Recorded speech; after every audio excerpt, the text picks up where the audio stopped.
Hello, friends, and welcome back to this week's episode of Turn the Page podcast. I am your host, Paige, and I am so grateful to be here with you today.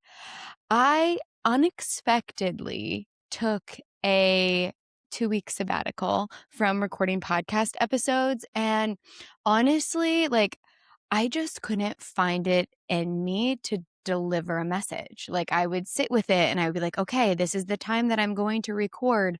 And this is the time that I'm going to sit down and deliver this message about this specific topic. And when that time would come, there was so much resistance in my body, but it wasn't like resistance, like keeping me from my purpose or excuses. It was this resistance that was telling me that I needed to let the message percolate. Instead of forcing a conversation, I needed to let it percolate so that it could be more purposeful. And so here we are.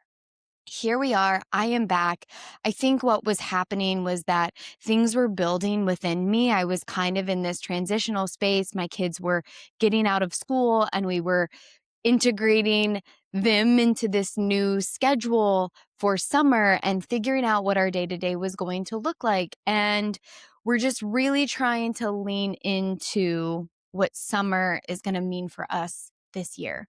We've had a really hectic year with school and transitioning the salon and doing all of these things and lots of big changes.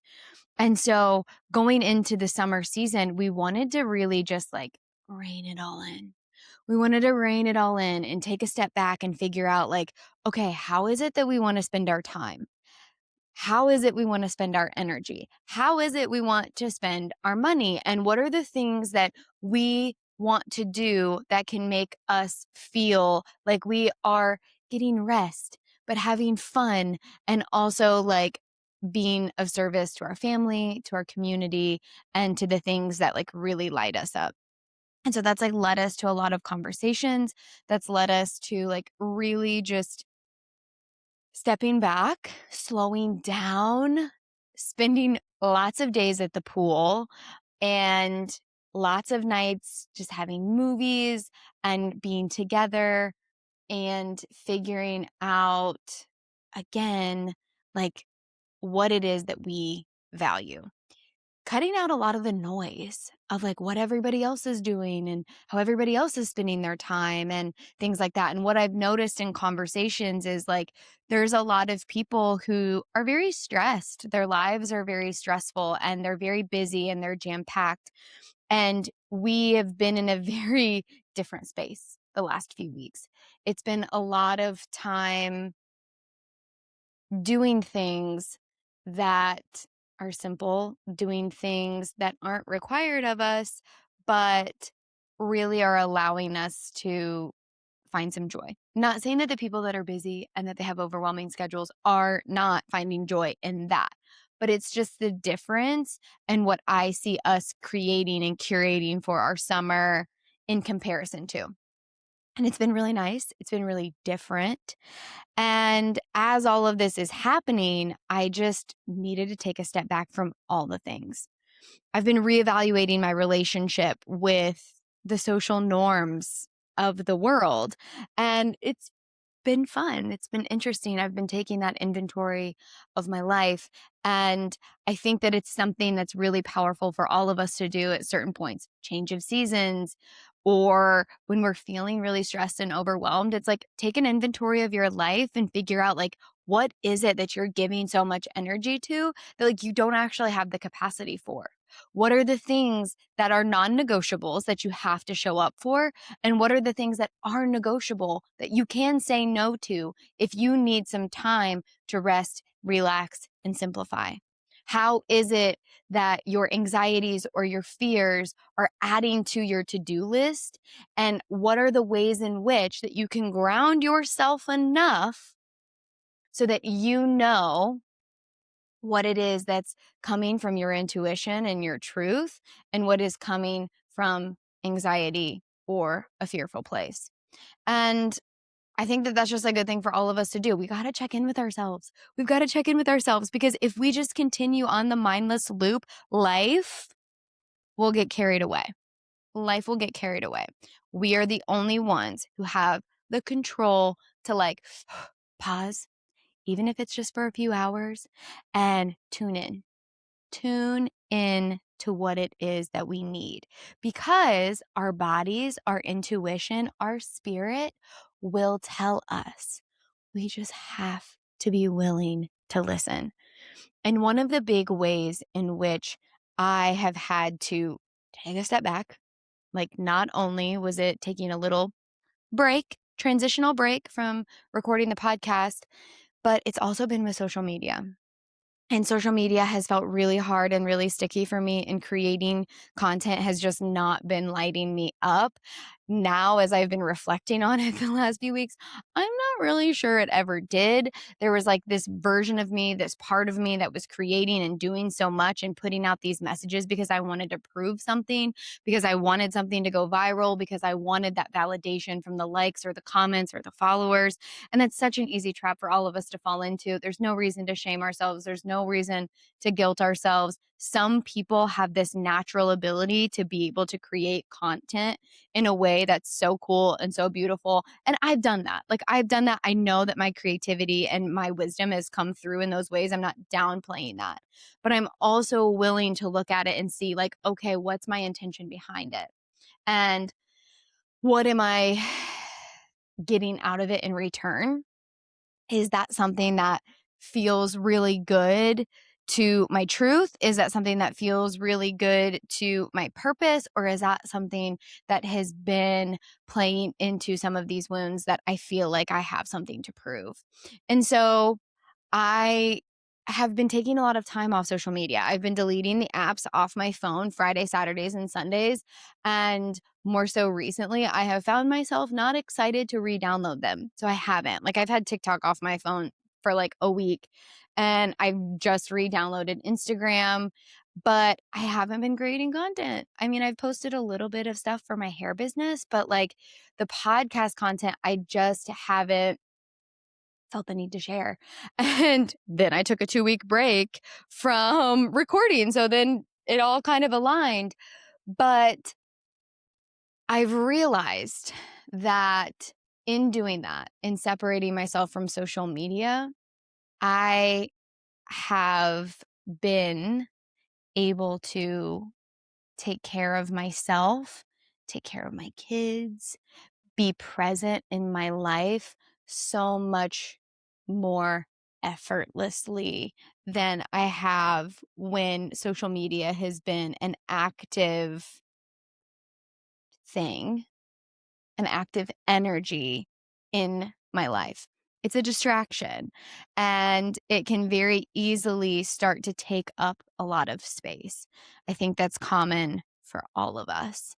And it's led me to these conversations. It's led me to this reflection in my own life because, like I shared in the last podcast episode, I've been having these conversations a lot with my oldest daughter.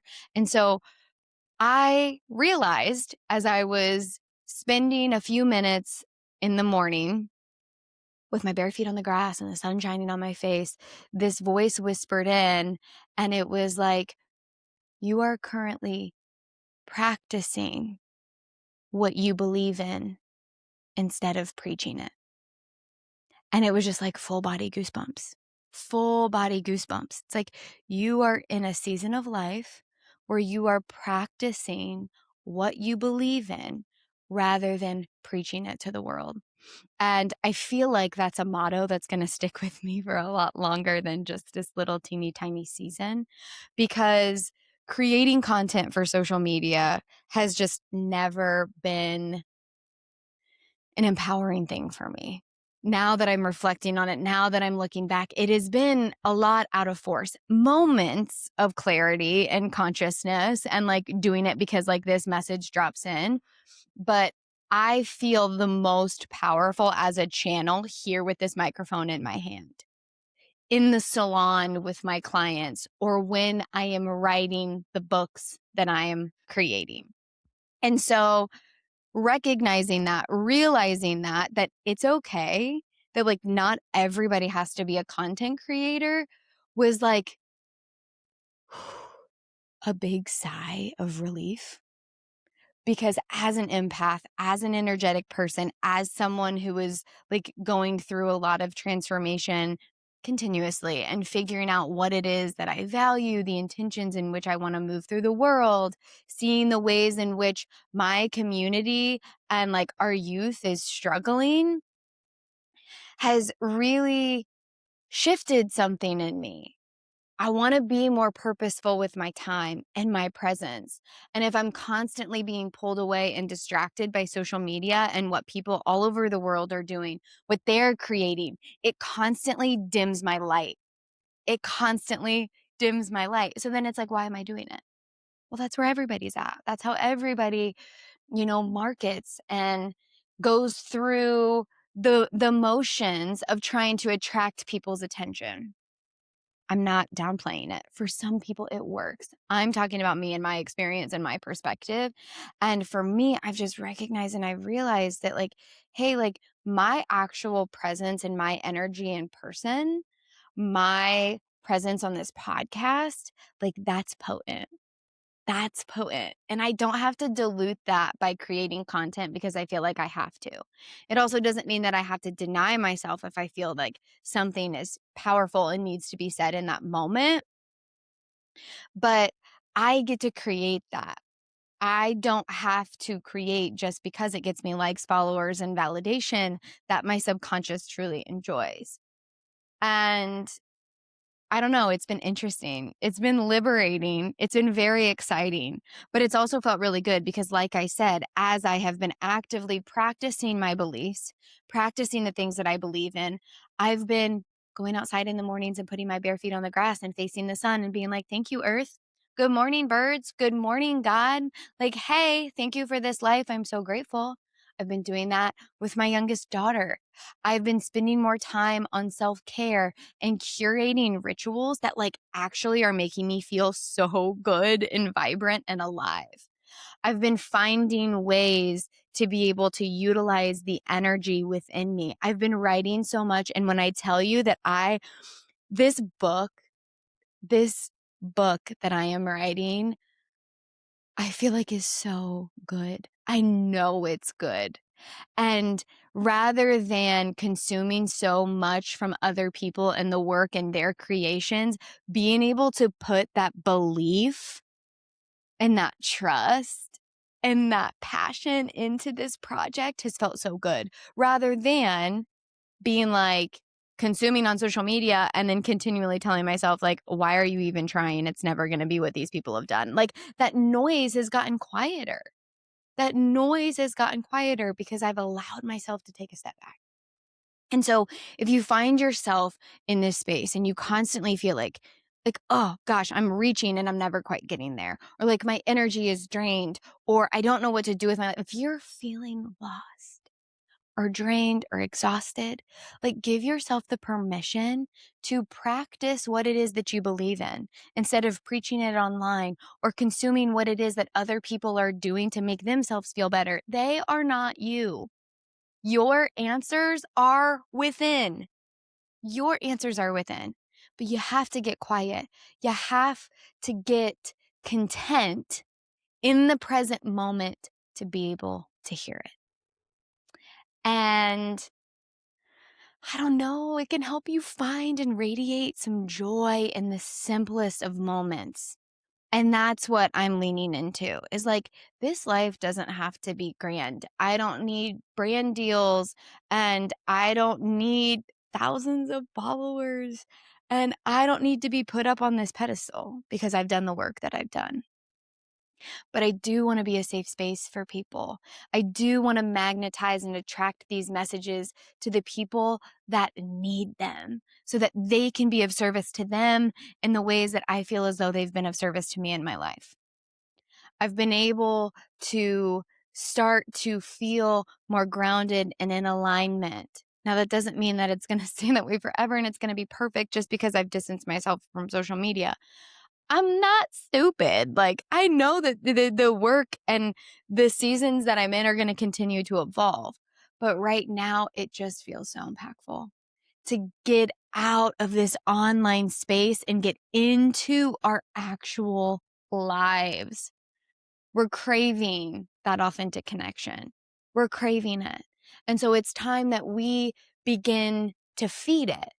We begin to plan things and events and get-togethers or whatever it is, like, that bring us joy. You know, what we've been talking about for this summer is like a 90s summer bucket list. Let's go fishing. Let's go kayaking. Let's have game nights and like invite our friends over and play cards. Like, do you remember when people used to have card clubs? That didn't cost them any money. It didn't cost any money for people to get together, to have fun, have conversation, and like be in their lives. Let's bring back card clubs. Let's bring back book clubs, which I know are like a huge thing right now and I love, but like, let's bring back, it doesn't have to be like super planned. It can be spontaneous if we just allow ourselves to lean into it a little bit. Days at the pool, run in to grab ice cream, you know, campfires and toasting s'mores and dance parties, like all of these things that are just like so effortless and so simple. We just have to allow ourselves to like remember. Like, remember, life doesn't have to be like big trips or vacations. It doesn't have to be aesthetically pleasing. It just gets to be ours. So that's my message. That's my spiel. Very short and sweet this week. I love you guys. I'm so grateful for you. And if you find yourself being, I don't know, touched by this message, if you find yourselves like feeling excited about the things that I share here on this podcast, please share it. Share it with a friend, especially while I'm taking a step back from social media. Like, I want this podcast to be something that reaches people. I want these messages to reach people, but I just like don't want to dim my light or my message. While social media has felt more like a weight than a tool that needs to be utilized. Word of mouth, I still believe in it. I still believe in it. It has power. It has magic. It's how I built my hair business and have been able to curate a career for the last 17 years. This little podcast can do the same thing. I have faith in it. I have faith in you. And as always, please come say hi, even if you don't get a response right away. Jump over on social media and come say hi over on Facebook, Instagram, or TikTok at Turn the Page Podcast. Like I said, I haven't been as active on there, and I don't see that trend changing anytime soon, but I am happy to connect with all of you at the times that I do jump on. And please follow, like, subscribe, YouTube, Spotify, Apple Podcasts, leave a comment, leave a rate or review. I love the feedback. Please, if you know me personally, shoot me a text. Shoot me a text. If you want to grab coffee, shoot me a text. If you want to have a game night, shoot me a text. I love it. I want us to be able to curate a little bit more of community in our everyday lives rather than just in these online stratospheres. So, all right, enjoy your summer. I will be back next week, hopefully, unless my intuition pipes up and tells me something different. But I should be back next week with another message and another way to be of service to you. So, all right, I'll talk to you guys soon. Bye-bye.